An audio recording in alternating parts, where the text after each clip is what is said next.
Hi dear friends, welcome to Deepu's agriculture. അപ്പൊ നമ്മളിന്ന് നമ്മുടെ കോഴിക്കൂട്ടില് ഒരു ദിവസത്തെ പണികളാണ് നമ്മളിന്ന് കാണിക്കാൻ പോണേ. അപ്പൊ നമുക്കിപ്പോ ഒന്ന് കോഴിക്കുഞ്ഞ് വന്നു കഴിഞ്ഞിട്ട് ഇന്ന് 3-ാം ദിവസമാണ്. അപ്പൊ അവരുടെ പണികളും കാര്യങ്ങളൊക്കെയാണ് നമ്മൾ ഇന്ന് നമ്മുടെ വീഡിയോ കൂടെ കാണിച്ചു തരാൻ പോണത്. അപ്പൊ നമുക്ക് പണികൾ തുടങ്ങാനി. ഇപ്പൊ വൈകിട്ട് വെള്ളം വെച്ചു കൊടുക്കുന്ന പരിപാടിയാണ് കാണിക്കുന്നത്. കാലത്തും ഇതേ സിസ്റ്റം തന്നെ ഉണ്ട്. അപ്പോൾ വൈകിട്ടത്തെ ഇപ്പോഴും നമുക്ക് ടൈമൊക്കെ കിട്ടുള്ളൂ വീഡിയോക്ക് കാര്യങ്ങളൊക്കെ എന്തെങ്കിലുമൊക്കെ ചെയ്യണമെന്ന് വെച്ച് കഴിഞ്ഞിട്ടുണ്ടെങ്കിൽ. അപ്പോൾ നമുക്ക് വൈകിട്ടുള്ള മരുന്നും വെള്ളമൊക്കെ കാര്യങ്ങളൊക്കെ കൂട്ടാം.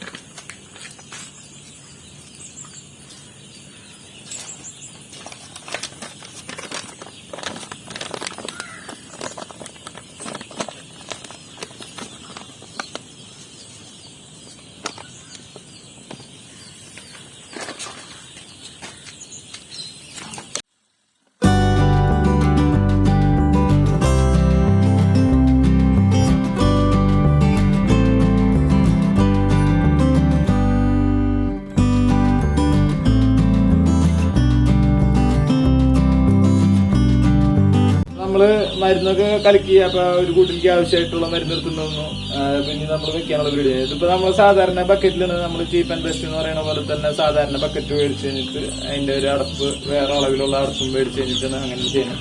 ഇപ്പൊ കോഴിക്കുഞ്ഞുങ്ങൾക്ക് സാധാരണ ഇതിന് തന്നെ വേണ്ടിയിട്ട് പാത്രങ്ങളൊക്കെ വരുന്നുണ്ട്. അപ്പൊ നമ്മളിപ്പോ ചെയ്യണത് നമ്മുടെ പണ്ട് തൊട്ടും നമ്മൾ ഈ ഒരു സിസ്റ്റം നമ്മൾ കൊണ്ടുനടക്കണം. അപ്പൊ അതിൽ വെക്കുന്നത് ഇങ്ങനെയാണ്.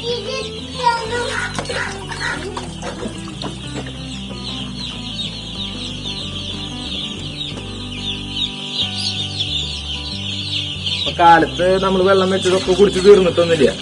അപ്പൊ നമ്മള് ജസ്റ്റ് അത് വേറെ ഒരു ബക്കറ്റ് വെച്ച് കഴിഞ്ഞിട്ട് അതിന്റെ ഉരുക്കി തട്ടി നമ്മൾ പുതിയ മരുന്നും വെള്ളം എടുത്ത് സിമ്പിളാണ്.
അതുപോലെ തന്നെ കോഴിക്കുഞ്ഞുങ്ങളെ വളർത്തുന്ന ആൾക്കാർക്ക് അറിയാം, അതായത് ഈ ഫീൽഡിലുള്ള ആൾക്കാർക്ക് അറിയാം, നമുക്ക് ബ്രൂഡിങ് എന്തായാലും നിർബന്ധമാണ്. നമുക്ക് കോഴിക്കുഞ്ഞ് വന്നു കഴിഞ്ഞിട്ടുണ്ടെങ്കിൽ ആദ്യത്തെ ഒരു 3 ദിവസം കണ്ടിന്യൂസ് ആയിട്ട് എന്തായാലും നമ്മൾ ബ്രൂഡിങ് കൊടുക്കണം. അപ്പൊ ബ്രൂഡിങ്ങിന് പല സിസ്റ്റങ്ങളുണ്ട്. ചിലര് കണലിട്ട് കഴിഞ്ഞിട്ട് ചൂടാക്കി അങ്ങനെ ചൂട് കൊടുക്കുന്ന ആൾക്കാരുണ്ട്. നമ്മൾ ഇവിടെ ചെയ്തിരിക്കുന്ന 2 സിസ്റ്റമാണ്. അതായത് ഒന്ന് നമ്മൾ ഇലക്ട്രിക് ബ്രൂഡറാണ്. അതായത് മറ്റേ കോയിൽ വെച്ച് കഴിഞ്ഞിട്ട് കോയിൽ ഹീറ്റ് ആവുന്ന ടൈപ്പ് ഇലക്ട്രിക് ബ്രൂഡർ. അപ്പൊ നമുക്ക് കണ്ടു കഴിഞ്ഞാൽ അറിയാം ഇതിന്റെ അടിയിൽ കോയിലാണ്. അപ്പൊ ഈ കോയില് ചൂടായി കഴിഞ്ഞ് കഴിഞ്ഞിട്ട് അങ്ങനെ ചൂട് കിട്ടും കോഴിക്കുഞ്ഞുങ്ങൾക്ക്. അത് നമുക്ക് വേണമെങ്കിൽ അതിന്റെ ഹീറ്റ് നമുക്ക് അഡ്ജസ്റ്റ് ചെയ്യാൻ പറ്റും. ഇപ്പൊ നല്ല മഴയുള്ള സമയത്ത് ഭയങ്കര തണുപ്പൊക്കെ പിടിച്ച് നിൽക്കുന്ന സമയമാണെന്ന് വെച്ച് കഴിഞ്ഞാൽ നമ്മൾ അതിലൊരു 80 ഡിഗ്രി അങ്ങനെ ആ ചൂടിലിടും. അപ്പൊ നോർമൽ കണ്ടീഷനിൽ വലിയ കുഴപ്പമൊന്നുമില്ല എന്നുള്ള കണ്ടീഷനൊക്കെ എന്ന് വെച്ചിട്ടുണ്ടെങ്കിൽ നമ്മളൊരു 50 ഡിഗ്രി അങ്ങനെയുള്ള കണ്ടീഷനുള്ള ചൂടിടുള്ളൂ. പിന്നെ രണ്ടാമത്തെ ഒരു സിസ്റ്റം എന്താന്ന് വെച്ച് കഴിഞ്ഞിട്ടുണ്ടെങ്കിൽ നമ്മുടെ സാധാരണ ബൾബ് ഇട്ട് കഴിഞ്ഞിട്ട് അങ്ങനെ കൊടുക്കുന്ന ഒരു പരിപാടിയാണ്. അപ്പൊ എന്ന് പറഞ്ഞു കഴിഞ്ഞിട്ടുണ്ടെങ്കിൽ നമുക്ക് ഇതിപ്പോ നമ്മുടെ മുന്നേ ഉപയോഗിച്ചിട്ടുണ്ടായിരുന്നാണ്. ഇതിന്റെ വേറൊരു ട്രൈയും കൂടി ഉണ്ടായിരുന്നു. അത് ഞാൻ ഇപ്പൊ താൽക്കാലികമായിട്ട് ഊരി വെച്ചിരിക്കുന്നു. അപ്പൊ നമുക്ക് ഇതുള്ളപ്പോ പിന്നെ അതിന്റെ ആവശ്യം വരുന്നില്ല. അപ്പൊ ഇതുപോലെ ബൾബ് ഇട്ട് കഴിഞ്ഞിട്ട് നമ്മൾ ചൂട് കൊടുക്കുക. അതായത് 100ന്റെ ബൾബ് ഏകദേശം നമുക്കൊരു 1000 കോഴിക്ക് എന്ന് പറയുമ്പോൾ ഏകദേശം ഒരു 10-12 ബൾബോളം വേണം. 1200 വാട്ട്സ് വേണം ഒരു 1000 കോഴിക്ക് ബ്രൂഡിങ് കൊടുക്കാനായിട്ട്. അതിപ്പോ നമ്മള് 3 ദിവസം അടുപ്പിച്ച് എന്തായാലും നമ്മൾ കണ്ടിന്യൂസ് ആയിട്ട് ബ്രൂഡിങ് കൊടുത്തിരിക്കണം. പിന്നെ നമുക്ക് ഈ പറഞ്ഞ പോലെ തന്നെ വൈകുന്നേരങ്ങളിൽ മാത്രം ഈ പറഞ്ഞ പോലെ 3-ാം ദിവസം കഴിഞ്ഞ് കഴിഞ്ഞിട്ട് ഒരു 5-6 ദിവസം വരെയൊക്കെ ഈ പറഞ്ഞ പോലെ തന്നെ വൈകിട്ട് മാത്രം പിന്നെ ബ്രൂഡിങ് കൊടുക്കുള്ളൂ.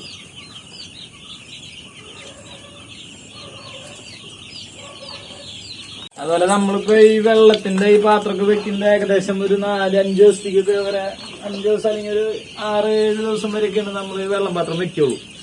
അപ്പൊ അത് കഴിഞ്ഞ് കഴിഞ്ഞാൽ പിന്നെ ഇവരുടെ വേറെ സിസ്റ്റം നമുക്ക് ഓട്ടോമാറ്റിക്കലി വെള്ളം ഇവർക്ക് കിട്ടാവുന്ന കണ്ടീഷനിലാണ് പിന്നെ നമ്മള് അത് ചെയ്യാം. അപ്പൊ അത് നമ്മള് ഇപ്പൊ ഏകദേശം നാളത്തോടുകൂടി നാളെ കഴിഞ്ഞ് കഴിഞ്ഞിട്ടുണ്ടെങ്കിൽ നമ്മൾ ഓരോന്ന് 2 വെച്ച് കഴിഞ്ഞിട്ട് നമ്മൾ ഡ്രിങ്കറുകൾ ഇറക്കും.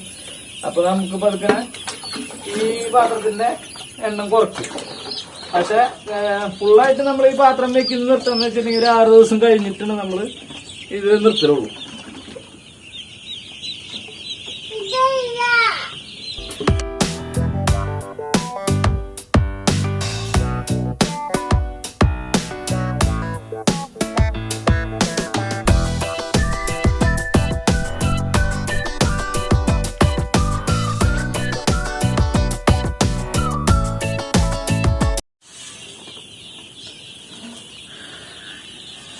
അപ്പൊ നമ്മള് വെള്ളം വെക്കലൊക്കെ കഴിഞ്ഞ് നമ്മുടെ കോഴിക്കൂട്ടില്ലേ ഇപ്പൊ ഫീഡ് ഇട്ട് കൊടുക്കുന്ന പരിപാടിയാണ്.